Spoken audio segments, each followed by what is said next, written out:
안녕하세요. 오늘도 사연 살롱을 찾아주셔서 감사합니다. 아직 20대인 창창한 나이의 아가씨예요. 요즘 평균 초혼 연령이 여자는 31세, 남자는 33세라고 하는데 전 뭐가 급했는지 30대도 안 됐는데 결혼을 서두르다가 꽈당 하고 엎어지고 말았죠. 그런데 지금 생각해보면 얼마 전까지 추진했던 그 결혼이 성사됐다면 내 인생은 골로 가는 거였어요. 엎어진 게 천만 다행이었죠. 다 전남친의 증조할머니의 고해성사 같은 고백 덕분이었어요. 절 정신 차리게 해주신 전 남친의 증조할머니 다시 한번 감사드립니다. 아, 요즘도 가끔 꿈에 전 남친이 나오곤 해요. 아직까지 파혼의 충격이 가시지 않았나 봐요. 지금껏 딱 2번의 연애를 했는데 어쩜 하나같이 남자들이 꽝이었는지 저로 하여금 남자에 대한 불신이 생기게 하는 계기가 되었어요. 그저 평범하고 착한 남자친구 만나서 결혼하는 게 너무 큰 욕심일까요? 지금 제 이야기를 함께 해주고 계신 사연살롱 여러분 중 행복한 결혼 생활을 영위하고 계신 분들이 많겠죠? 너무 부럽네요. 착한 남편 만나서 토끼 같은 자식 낳고 알콩달콩 사시는 인생 선배님들, 저한테 꿀팁 좀 전수해주세요. 노처녀로 늙어주고 싶진 않은데 이거 굿이라도 한 판 해야 할 판이네요. 저희 부모님은 2분이 서로 아끼고 사랑하며 정말 행복하게 사셨거든요. 그 모습을 보고 자라서 그런지 남녀가 만나 연애하고 결혼하는 게 쉬운 일인 줄만 알았네요. 제가 못된 남자들에게 어떻게 당했는지.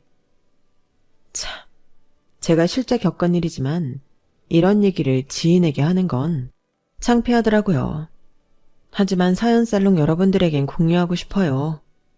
그럼 제 속이 좀 뻥 뚫릴 것 같아서요. 사연살롱은 제 마음속의 대나무 숲이나 마찬가지거든요. 그럼 지금부터 시작해볼게요. 저희 아빠 집안은 자수성가하신 할아버지 덕분에 지방에서 크게 중견기업을 운영하고 있어요. 왜 지방 유지란 말 있잖아요. 딱 우리 친가 쪽 케이스인 것 같아요. 비록 서울 부자는 아니지만 이쪽 지방에선 우리 집안의 회사를 모르는 사람이 없고 소위 권력자들도 우리 할아버지와 아빠 한번 만나보려고 다들 굽신거렸죠. 화학회사인데 대기업의 1차 하청업체이니 잘은 몰라도 매출이나 회사 규모가 크긴 한가 보더라고요. 저희 엄마는 참 똑똑한 분이었어요. 조실부모하고 어려운 환경 속에서도 여러 곳에서 받은 장학금으로 화학적으로 박사학위까지 마친 재원이었죠. 우리 아빠 회사의 연구원으로 취업해서 아빠를 처음 만났다고 해요. 부모님 말씀에 의하면 서로 처음 본 순간 띠용 하고 필링이 통했다고 하네요. 그 후로 특히 아빠의 적극적인 대시에 의해 2분이 사귀게 되었고 비밀 사내 연애가 시작된 거죠. 할아버지는 자수성가한 분답게 모든 일에 철두철미하고 호랑이같이 무서운 분이었어요. 젊은 시절 하루에 2-3시간 자가면서 이 회사를 이 정도로 일으켰으니 어떻게든 더욱 번창시켜야 한다는 의무감이 있으셨던 것 같아요. 할아버지에게 있어 회사는 단순 가업이 아닌 자신의 분신과도 같은 곳이었어요. 할머니가 당뇨로 일찍 돌아가시고 하나뿐인 고모도 결혼해서 남편 따라 미국으로 떠나버리니 회사를 물려받을 사람은 아빠뿐이었죠. 그런데 아빠는 음악을 사랑하는 사람이어서 어릴 적부터 기타 치고 노래 부르며 작곡하는 걸 즐겼다고 해요. 할아버지는 가업 후계자감인 아빠가 띵가띵가 기타나 치고 있으면 불효령을 내리며 기타를 다 부셔버렸다고 하네요. 진짜 무섭죠? 아빠는 할아버지의 성화에 이기지 못하고 가업을 물려받기 위해 후계자 수업을 받고 있었죠. 이뿐만 아니라 할아버지는 아빠가 혼기가 꽉 차자 본인이 직접 정략 결혼을 시키려고 하셨대요. 집안 사업에 도움이 될 만한 집안의 딸내미야 말이죠. 하지만 아빠는 그것만큼은 거부하며 엄마와 교제 사실을 알렸고 당연히 반대가 엄청나게 심했다고 해요. 그나마 다행인 것은 엄마가 그때 당시 회사 연구소의 중추적인 역할을 맡을 정도로 똑똑한 과학자였기에 겨우겨우 결혼 허락을 받았다고 하네요. 엄마는 할아버지 허락을 받았을 때가 너무 기뻤다고 회상하곤 했죠. 엄마가 태어나서 가장 기뻤을 때는 우리 혜진이를 낳았을 때였고 두 번째로 기뻤을 때는 너희 할아버지한테 결혼 허락을 받았을 때였지. 너희 아빠처럼 자상하고 멋진 남자와 결혼할 수 있다는 건 정말 꿈만 같았어. 덕분에 우리 혜진이가 예쁘게 태어날 수 있었으니 넌 엄마 아빠한테 감사해야 해. 알았지 내 딸? 이렇게 행복한 결혼 생활을 영위하던 우리 엄마 아빠였는데 그 후로 우리 엄마의 인생은 쭉 내리막길을 걷고 맙니다. 자식 많이 낳고 다복한 가정을 꿈꾸던 우리 엄마의 꿈이 산산조각 나버린 거였죠. 본인도 모르는 새에 자궁암이 커져 자궁을 적출하는 수술을 받아야만 했어요. 어린 절 붙잡고 엄마가 울면서 하소연하셨던 게 아직도 기억에 남네요. 혜진아, 아마도 하늘이 엄마한테 우리 혜진이를 더욱 잘 키우라고 명령을 내리신 건가 봐. 엄마는 더 이상 아이를 낳을 수 없는 몸이 돼버렸네. 이제 엄마한테는 너와 아빠가 인생의 전부야. 내가 죽을 때까지 우리 딸 지켜줄게. 알았지? 그땐 엄마가 왜 그런 말씀을 하시는지 잘 몰랐어요. 다만 엄마가 병이 완치됐다는 점에 기뻐했죠. 그 후로 평온한 일상으로 다시 돌아가는 듯 했어요. 엄마는 피아노를, 아빠는 기타를 쳤으며 제가 노래를 부르며 행복한 크리스마스를 보내기도 했죠. 그런데 암에 대해 가족력이 있었던 엄마는 완치된 줄 알았던 암이 다른 곳으로 퍼져버렸어요. 이미 하복부까지 다 전이된 상태라고 하더군요. 전 그 말을 듣고 믿지 못했어요. 엄마보다 더 오열하며 울며 매달렸죠. 엄마, 그게 무슨 말이야. 엄마 암 저번에 다 치료됐다며. 왜 갑자기 다른 곳으로 퍼졌다는 거야. 엄마, 그럼 죽는 거야? 엄마가 나 죽을 때까지 지켜준다고 했잖아. 그럼 난 이제 어떻게 살아? 혜진아, 아마 외할머니와 외할아버지가 다 암으로 돌아가셨기 때문에 가족력이 있었나 봐. 넌 꼭 나중에 건강검진 잘 받고 건강관리 잘해야 해. 알았지? 엄마처럼 바보같이 다 퍼지고 나서야 알아채지 말고. 우리 딸 정말 미안해. 하지만 엄마가 최대한 열심히 치료받아 볼게. 힘내볼게. 아직 40대였던 젊디 젊은 엄마도 죽음의 그림자 앞에서 얼마나 무서웠을까요? 그런데 외동딸이었던 전 엄마가 죽으면 홀로 남는다는 생각에 괜히 더 찡찡댔던 것 같아요. 내 곁엔 자상한 아빠도 있었는데 왜 그랬을까요? 그 점이 지금까지도 뼈에 사무치도록 후회되네요. 맨날 울며불며 아픈 엄마한테 매달렸어요. 제발 죽지 말아달라고요. 하지만 제 바램과는 달리 엄마는 안 그래도 말랐던 몸이 더더욱 말라갔죠. 엄마, 오늘은 학교에서 수박 하체 만든다니까 내가 만든 수박 하체 이따 꼭 드셔보세요. 알았지? 그래. 우리 딸 이젠 요리도 할 줄 알고 다 컸네. 칼 쓸 때 손 조심하고 이따 만나자. 학교 잘 다녀와. 에이? 수박 하체가 무슨 요리야.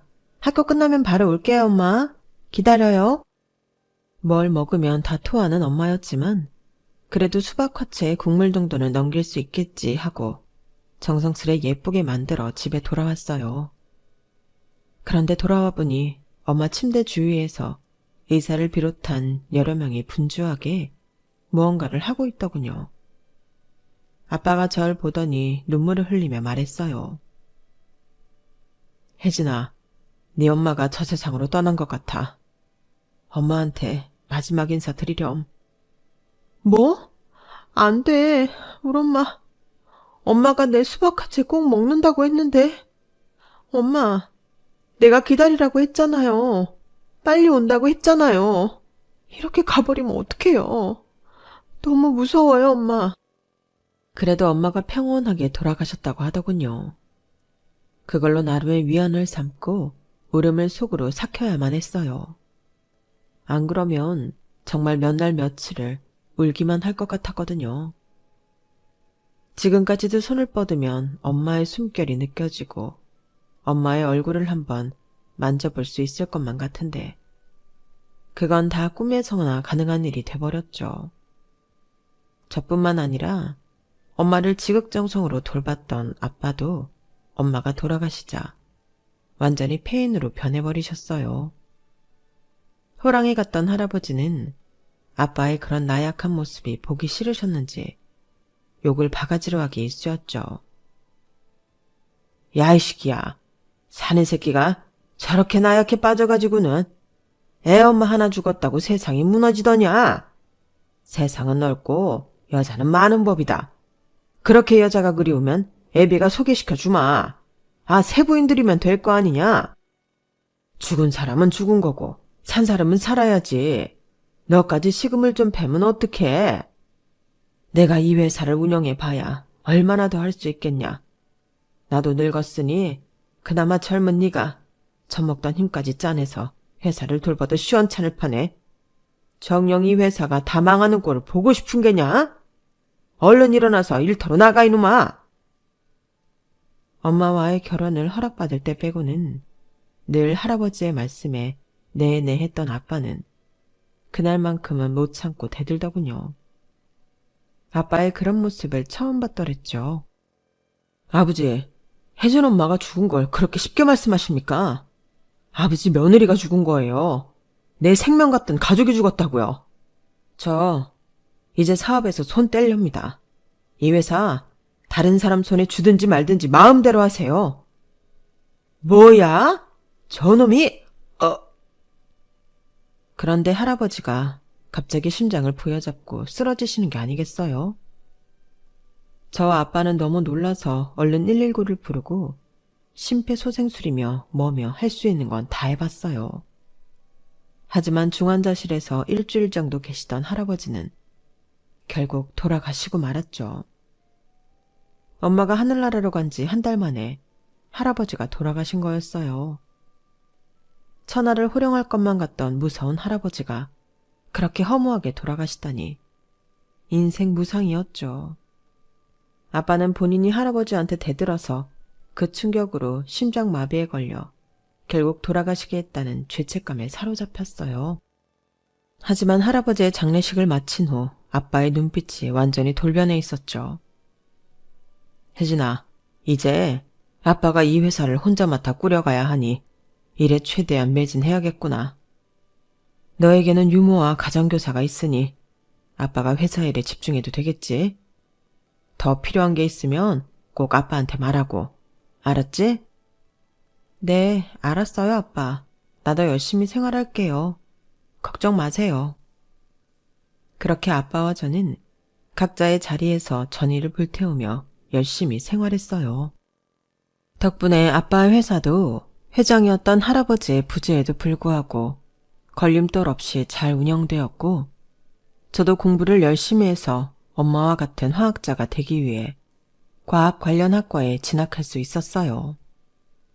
서울로도 갈 수 있었지만 이 지역을 떠나기 싫었기에 4년 전액 장학금을 받고 집에서 다닐 수 있는 국립대를 선택했죠.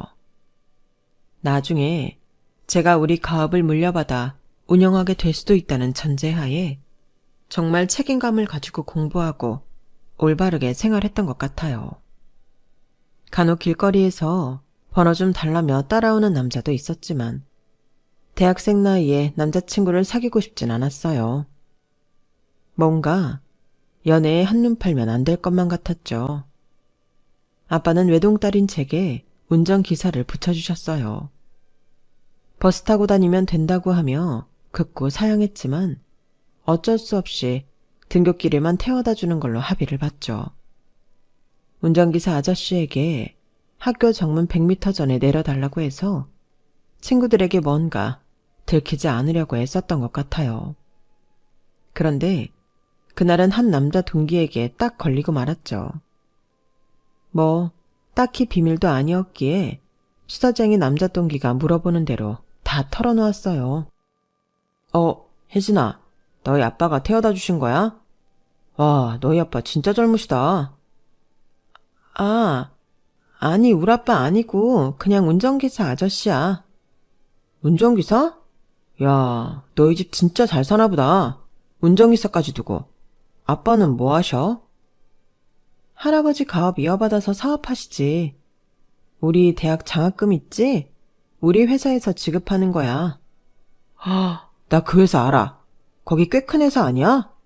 이야, 너 외동딸이라며. 완전히 공주님이었네? 몰라 봬서 죄송합니다요. 무슨 공주야. 됐어. 내가 외동딸이니까 나중에 가업 물려받기 위해 열심히 공부하고 경영수업 받아야지 뭐. 사업을 지속한다는 게 보통 힘든 일이 아니더라고. 그렇게 별 의미 없이 남자 동기와 사적인 이야기를 나누었고 그 일로 인해 큰 후폭풍이 있을 줄은 꿈에도 몰랐죠. 평범해 보였던 김송철이라는 그 남자 동기는 그 후로 제게 집착하기 시작했어요. 아마 돈 좀 있어 보이니 달려든 것 같더군요. 그냥 집착한 게 아니라 우리가 사귄다고 허위 사실을 마구 퍼뜨리고 다녔어요. 어느 순간부터 만나는 사람마다 제게 물었죠. 어머 기집애, 너 언제 송철이랑 CC가 된 거야? 심지어 결혼까지 약속한 사이라며? 벌써 갈 때까지 간 거야? 아무튼 축하해. 우리도 나이가 아직 이르긴 하지만 결혼 날짜라도 잡으면 얘기해. 뭐? 결혼? 그게 무슨 소리야. 나 김송철이랑 사귀지도 않는데 누가 그런 소문을 퍼뜨리고 다니는 거야? 어머 진짜? 송철이가 그러던데 너희 집 사위돼서 가업 물려받을 예정이라고? 그리고 왜 말 안 했어? 난 네가 하도 알뜰하게 생활하길래 그렇게 부잣집 딸인 줄 몰랐네.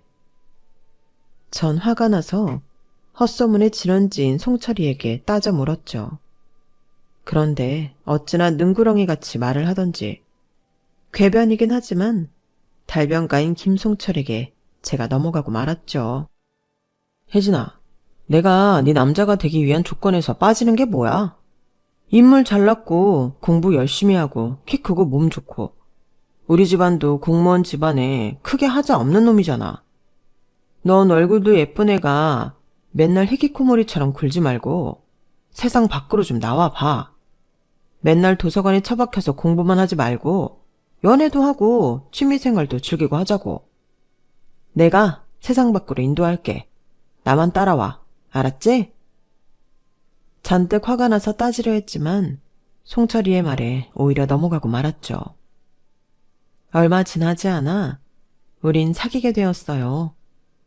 주변 친구들이 이미 우릴 커플로 알고 있었기에 몰아가는 분위기도 한몫했죠. 누군가가 제게 공도제답해주며 엄마처럼 하나부터 열까지 다 챙겨주니 좋긴 하더군요. 급기야 미스 코리아까지 한번 나가보지 않겠냐고 하더라고요. 뭐? 미스 코리아? 말도 안 돼. 누가 나를 뽑아주겠어. 왜? 못할 게 뭐야? 네 키가 170에 몸무게 49kg. 얼굴도 예쁜데 왜 안 뽑아주냐고. 내 여친의 낯가리는 성격을 좀 거쳐주고 싶어서 그래. 한번 나가보자. 내가 다 알아봐줄게. 추진력 좋은 송철이의 주도하에 미스코리아 지역 예선에 나가게 되었고 운 좋게 미에 당선됩니다. 최종 본선까지 나갔으나 전국 각지에서 올라온 미녀들을 보니 저절로 주눅이 들더군요. 당연히 본선에선 탈락하고 말았죠. 그런데 미스코리아에 나갔었다고 하니 주위의 관심이 다 저에게로 향하더군요. 부담스러웠지만 캠퍼스 내에서 모르는 사람도 제게 다가와 아는 척 해주니 신기하기도 했어요. 이런 상황이 잦아지자 송철이는 오히려 절 자꾸 남들과 차단시키어 들었어요. 에이씨, 괜히 미스코리아 나가게 해서 다른 남자들이 널 쳐다보잖아. 이러다 너 바람나는 거 아냐? 앞으로 내가 철저히 막아야겠어. 그저 대수롭지 않게 넘겼지만 그의 말은 바로 행동으로 표출되었어요. 저의 일거수일투족을 다 감시하며 만나는 친구들까지 차단하려 들더군요. 마치 스토커 같기도 하고 의처증 환자 같기도 했어요. 데이트 폭력이 내게 일어날 줄은 꿈에도 몰랐는데 송철이는 점점 폭력적으로 변해갔죠. 그의 막장 행동은 군대에 입대할 날짜가 오자 더더욱 극에 달했어요. 전 무서워서 이제 그만 만나자고 했죠. 군에서 날 잊기를 바라는 마음에서 말이죠.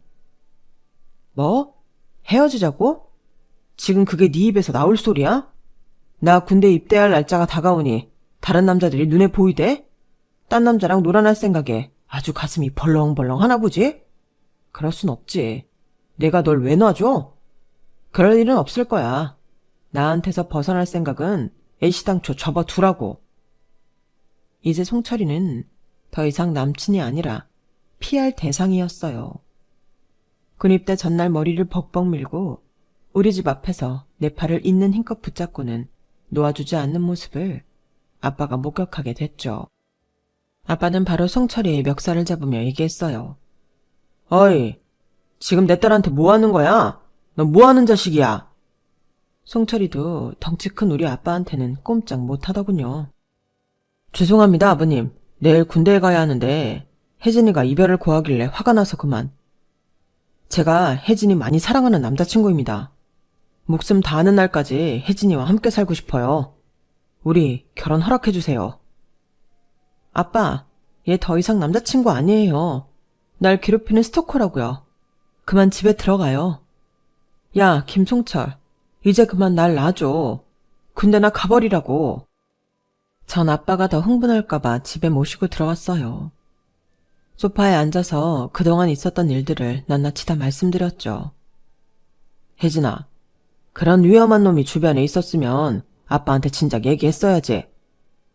아빠가 사업에 미쳐서 우리 딸이 어떻게 생활하고 있는지도 제대로 몰랐구나. 정말 미안하다. 아빠가 내일부터 24시간 경호원 붙여줄게. 그럼 안전할 거야. 그 소리를 듣고는 우리 집에서 가사도우미로 일하게 된 지 얼마 안 된 장순재 아주머니가 한 말씀 하시더군요. 회장님, 경호원 구하신다고요? 우리 아들이 경호원 팀장으로 일한 지 꽤 됐는데 저희 아들을 따님한테 한번 붙여드릴까요? 아, 그래요? 그거 잘 됐네요. 내일부터 24시간 우리 딸 경호 좀 부탁합니다. 내가 급여는 아주 잘 쳐드릴 테니 우리 딸 안전하게만 지켜주세요. 그렇게 가사도우미인 장순자 아줌마의 아들에게 경호를 받게 되었어요. 평소에 이모님이라 부르던 가사도우미 아줌마의 아들은 자기 엄마 얼굴을 쏙 빼닮았더군요. 그런데 키가 한 190은 넘어 보였어요. 경호원답게 차가운 인상이었지만 정말 친절하고 젠틀했죠. 처음 몇 달간은 사적인 대화는 일치하지 않았어요. 그런데 거의 24시간 붙어 다니는데 대화도 안 하는 게 오히려 불편하더라고요. 팀장님, 나이가 좀 있으신 것 같은데 아이들은 몇 살이에요? 네? 이래봬도 저 아직 미혼입니다. 아이도 없습니다. 아, 그러셨구나. 제가 실례했네요. 날도 더운데 팥빙수 한 그릇 먹고 그만 퇴근하세요. 이제 금송철 그놈도 군대에 있으니 맘대로 접근하지 못하는 것 같아요. 덩치 큰 울아빠가 불효령을 내렸으니 무서워서 못 오겠죠 뭐. 아닙니다. 고객님 댁까지 모셔다 드리고 퇴근하도록 하겠습니다. 그런데 팥빙수는 저도 먹고 싶긴 하네요. 양복 입으니 워낙 더워서 말이죠. 그렇게 박승호 경호원과 거의 처음 대화를 조금 나누어 봤는데 털털 하더라고요. 잘 웃고 얘기도 잘하고요. 무뚝뚝한 로봇인 줄로만 알았는데 그냥 평범한 사람이었어요. 팥빙수를 먹고 경호원과 집으로 향하는데 갑자기 어둠 속에서 웬 남자가 불쑥 튀어나오더군요. 야, 최혜진. 내가 군대 가자마자 고무신을 거꾸로 신어? 너 이렇게 문란한 여자였냐? 내가 이럴 줄 알았다. 벌써 남자를 사귀셨어. 오늘 너 죽고 나 죽자. 너 휴가 나온 거야, 뭐야? 이미 우리 헤어진 사이인데 왜 또 찾아온 거야? 경찰에 신고할 거야? 어서 돌아가. 뭐? 휴가? 마음 편한 소리하고 앉아있네. 나 그냥 나왔어. 내 인생이 이 지경이 된 건 다 너 때문이야. 남만 침울할 수 없지. 너도 악의 구렁텅이로 빠뜨려버릴 거야. 김송철 그 미친놈이 제게로 덤벼들기 위해 뛰어왔지만 박승호 경호원이 맞고 물리쳐줬어요. 앞으로 내가 24시간 최혜진님 곁에 붙어 다닐 거니까 얼씬도 하지 마라. 회장님 통해서 접근 금지며 고소 진행할 거니까 군 영창에서 썩어버려. 내가 직접 널 경찰에 인도할 테니 잠자코 따라와. 경호원은 김송철의 팔을 꽉 잡고는 인근 경찰서로 질질 끌고 갔어요. 제발 제 팔 좀 놔주세요. 뼈 부러지겠어요. 네? 김송철은 모냥 빠지게 사정하며 경찰에 바로 끌려갔죠. 아빠와 상의하여 할 수 있는 조치는 모두 하였어요. 아마 군인 신분이었으니 제가 가중되지 않을까 싶네요. 고맙습니다, 팀장님. 덕분에 살았어요. 저놈이 뭔 짓을 할지 모르는 놈이거든요. 다행입니다, 고객님. 앞으로 더욱 전방위로 지켜드려야겠네요. 제가 나이도 어린데 고객님이라고 하지 마시고 그냥 혜진 씨라고 편하게 불러주세요. 그래도 어떻게 천천히 그렇게 부르죠. 그 일을 계기로 경호원과 더욱 친밀해졌어요. 미혼 남녀가 24시간 붙어있다 보니 정이 들더군요. 저도 여자치곤 꽤 큰 키인데 190이 넘는 장신의 경호원을 보고 있자니 참으로 늠름하고 멋지게 느껴졌어요. 그렇게 1년 정도 지나자 우린 자연스레 연인으로 발전하게 되었죠. 팀장님이라 부르던 호칭이 오빠가 되었고 남친도 절 그냥 이름으로 부르게 되었어요. 담벼락에서 포옹하고 헤어지려는데 그 모습을 퇴근하던 아빠가 목격하고 맙니다. 너 혜진이 아니냐? 당신은 경호팀장 아니야? 왜 둘이 껴안고 있어? 지금 뭐하는 짓들이야? 경호원이 프로답지 못하게 고객이나 꼬시고 앉아있고 당장 때려쳐. 전 아빠를 강하게 만류했지만 이미 화가 머리 끝까지 난 아빠는 우리 집 가사도우미로 일하고 있던 남친의 엄마까지 해고해버렸어요. 아빠, 남친 어머님까지 다 잘라버리면 어떡해요? 이건 완전히 돈 있는 사람의 횡포 아니에요? 아빠, 이런 사람이었어요? 그 둘이 뭘 잘못했다고 이러세요, 네? 아빠가 이런 꼴 보려고 너한테 경호원까지 붙여준 줄 알아? 내가 널 얼마나 귀하게 키웠는데 고작 저런 집안에 시집을 보내? 내 눈에 흙이 들어가기 전까진 절대 안 된다. 당장 헤어져. 아빠가 돈 없는 엄마와 결혼하려고 할 때 할아버지가 조건만 보고 반대하셨다면서요. 할아버지를 그리도 원망하고 사셨으면서 아빠도 할아버지랑 똑같이 변해버린 거예요? 실망이에요. 그건 제 진심이었어요. 아빠도 똑같이 속물로 변해버린 것 같아서 마음이 아팠죠. 그때 남자친구에게 이미 콩깍지가 심하게 씌었을 때라 아무것도 보이지 않았어요. 아빠의 반대에도 우린 몰래 만났어요. 그는 다른 경호 일을 하느라 워낙 바빠서 얼굴 보기도 힘들었지만 그의 상황을 다 이해했기에 가끔 하는 카톡만으로도 데이트하는 것 마냥 행복했죠. 적어도 첫 번째 쓰레기 남친 마냥 폭력적이거나 강압적이진 않았기에 그것만으로도 최고의 남친이라 생각했거든요. 정말 큰 우선이었죠. 이래서 사람은 경험을 많이 해봐야 배우는 것 같아요. 연애를 많이 해봤다면 아마 남친 고르는 눈이 좀 더 있지 않았을까 하는 생각을 지금에서야 해봅니다. 아빠의 눈을 피해 남친과 한 달에 한두 번 정도 만나는 데이트를 한 지도 어느덧 몇 년이 흘렀어요. 제가 졸업할 시즌이 되어 일단 다른 회사를 경험해 보기 위해 취업 준비를 열심히 하던 때였죠.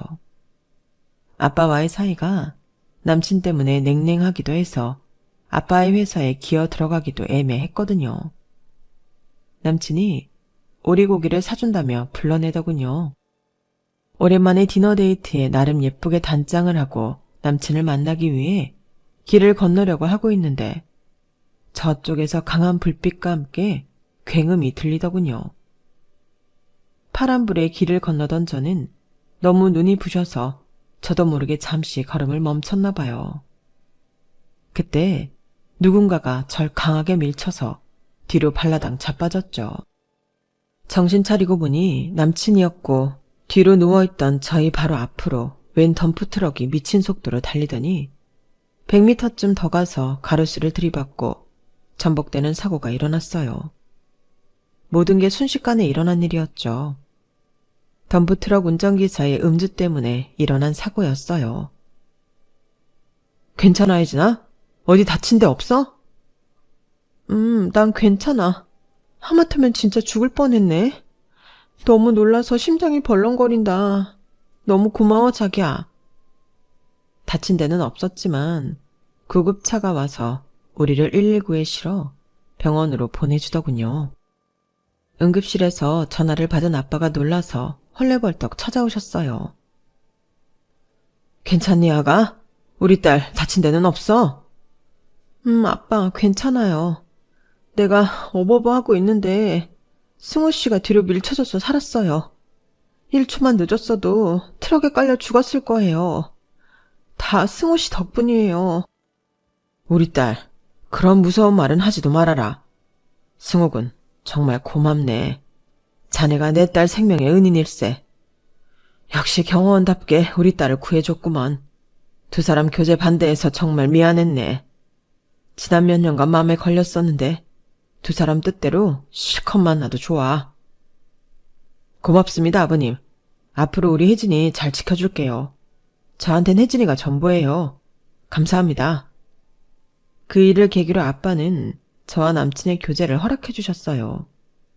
본인도 할아버지의 반대를 무릅쓰고 엄마와 결혼해서 행복하게 사셨으니 저 또한 조건 없이 사랑하는 사람과 행복하길 바라셨기 때문이죠. 적어도 전 우리의 사랑이 그렇게 조건 없이 순수한 사랑이라고 생각했어요. 하지만 남친은 좀 다른 것 같더라고요. 교제를 허락받은 남친은 이것저것 제게 요구하기 시작했어요. 혜진아, 우리 엄마 다시 혜진이네 집에서 가사도우미로 일하실 수 있을까? 아, 그래, 그건 아빠가 당연히 오케이 하실 것 같아. 진작 말씀드려 볼 걸 그랬네. 그래, 고마워. 그리고 말야, 대막내 여동생이 아직 취업하지 못해서 백수 생활만 5년째 하고 있는데 아버님 회사에 한 자리 어떻게 안 될까? 정규직으로 말야. 아, 아빠한테 말씀드려 볼게. 이력서 하나만 건네줘봐. 신우이 될 사람이 내 이력서가 뭔 필요야? 지금 내 여동생 무시하는 거야, 뭐야? 그래도 고등학교는 졸업한 녀석이니 총무나 격리직이라도 시켜주면 잘할 거야. 근데 나이가 좀 있으니 대리로 시작하게 해주면 안 될까? 대리? 대기업은 아니지만 그래도 기존 직원들의 서열이라는 게 있는데 바로 대리로 시작할 수 있을까 모르겠네. 아무튼 알겠어. 말씀드려 볼게. 그리고 마지막으로 나 말야. 오빠 뭐? 나도 이제 몸으로 하는 경호원 일은 좀 그만하고 더울 때 에어컨 빵빵하게 나오는 사무직 일 하고 싶어서. 아, 경호원 일이 힘들긴 하지. 그래, 오빠도 한번 말씀드려 볼게.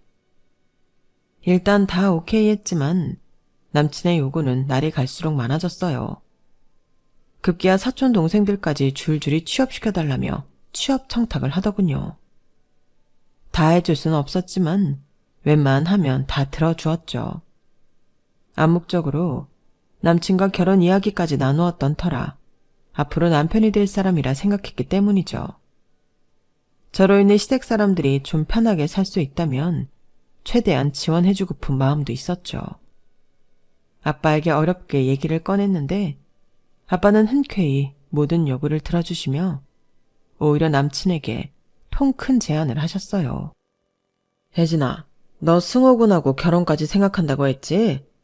둘이 사랑한다면 더 미룰 게 뭐가 있니? 얼른 결혼 진행시키려무나. 그리고 네 목숨까지 구해준 든든한 사윗감인데 아빠가 못해줄 게 뭐가 있겠니?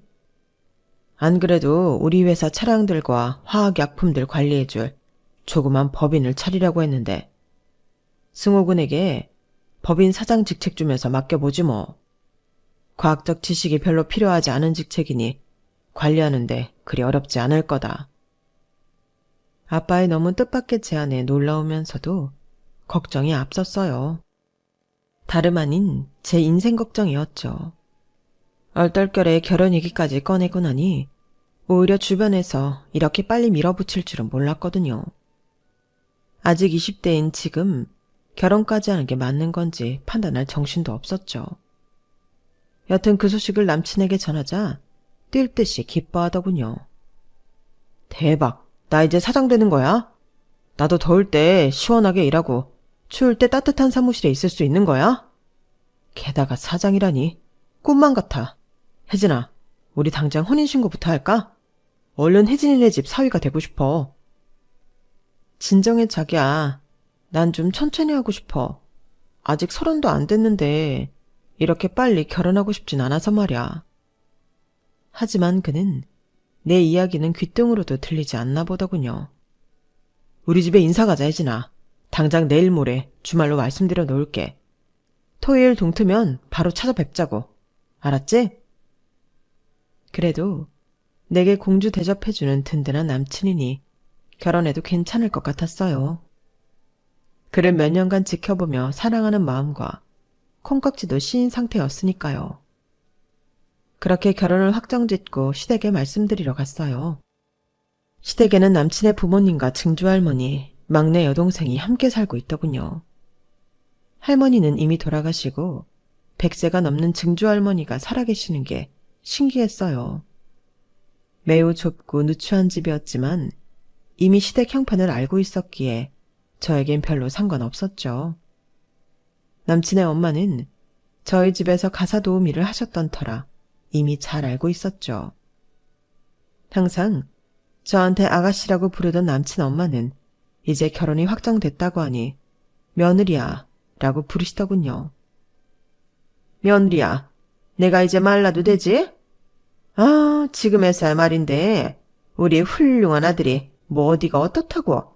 니네 아빠는 몇 년을 반대했다니? 우리 아들처럼 잘생기고 키 크고 착한 애가 어딨다고 말이야. 내가 속으로 얼마나 욕했는지 몰라. 허. 죄송해요 어머님. 저희 아버지가 그땐 승우 씨의 사람 됨됨이를 잘 모르시고 그러셨던 것 같아요. 이제 결혼하고 나면 제가 대신 잘할게요. 그동안 서운하셨던 거 다 푸세요. 다 풀려면 맨입으로는 안 되지. 니네 집 얼마나 잘 사는지 돈이 얼마나 많은지 내가 잘 알고 있으니 섭섭찮게 생활비 좀 주려무나. 내가 이제 사돈인데 더 이상 니네 친정집에서 파출부로 일할 수는 없는 노릇이니 내 일당이랑 우리 식구들 생활비며 뭐며 매달 한 2천만 원씩 계좌로 쏴주면 좋겠다. 그 옆에서 듣고 있던 남친의 아빠가 자기 와이프를 나무라며 보태더군요. 아유, 무슨 2천만 원이야. 딱 절반으로 잘라서 1,000만 원이면 우리 집 식구들 생활비하고도 남지. 부잣집 며느리들이니 이렇게도 좋구나. 며느리야, 네가 이제 우리 집 돈줄이다. 돈줄이야. 옆에서 자기 부모를 말리던 남친의 말이 더 가관이었죠. 아우, 엄마 아빠. 장인어른이 나한테 무려 법인 사장 자리를 맡겼어. 이제 내가 사장 됐으니 여기 식구들 생활비는 몇 천이든 내가 될 테니 걱정 말아요. 혜진이한테 부탁할 필요도 없다니까. 전 다 포기한 듯 예비 시댁 식구들에게 말했어요. 그래요. 이 사람이 말씀드린 것처럼 앞으론 결혼 후에 돈 얘기는 이 사람이랑 나누세요. 전 상관 않고 있을게요. 그렇게 머릿속이 복잡해지고 있을 무렵 저쪽 방에서 가만히 듣고 계시던 백발의 증조할머니께서 조용히 절 부르시더군요. 귀가 어둡다던 증조할머니께 가까이 가서 인사드릴 겸 혼자 조용히 할머니 방으로 건너갔죠. 그래, 결혼 날짜가 9월 8일 아니니? 네, 맞습니다, 할머니. 어떻게 날짜까지 아셨어요? 친근하게 다가가려는 저와는 달리 할머니는 경계하는 눈빛으로 절 보더니 작은 상자를 하나 주시더군요. 이게 뭐예요, 할머니? 결혼 선물인가요? 하면서 전 조심히 상자를 열어보았어요. 그곳엔 사진 수십 장과 A4 용지에 쓴 각서라고 적힌 문서가 보이더군요. 사진들 속엔 남친과 웬 동남아 여성이 스킨십을 하며 다정한 포즈를 취하고 있었어요. 그 가운데엔 무려 3명의 똘망똘망한 아이들이 있더군요. 남친과 그 동남아 여자를 반반씩 닮은 듯한 아이들이었어요. 그 사진들을 보고 너무 놀라서 대체 무슨 관계들인가 감조차 제대로 오지 않더군요. 이게 무슨 사진이에요, 할머니? 이거 승우 씨 아니에요? 이 아이들은 다 누구고 이 여자는 뭐예요?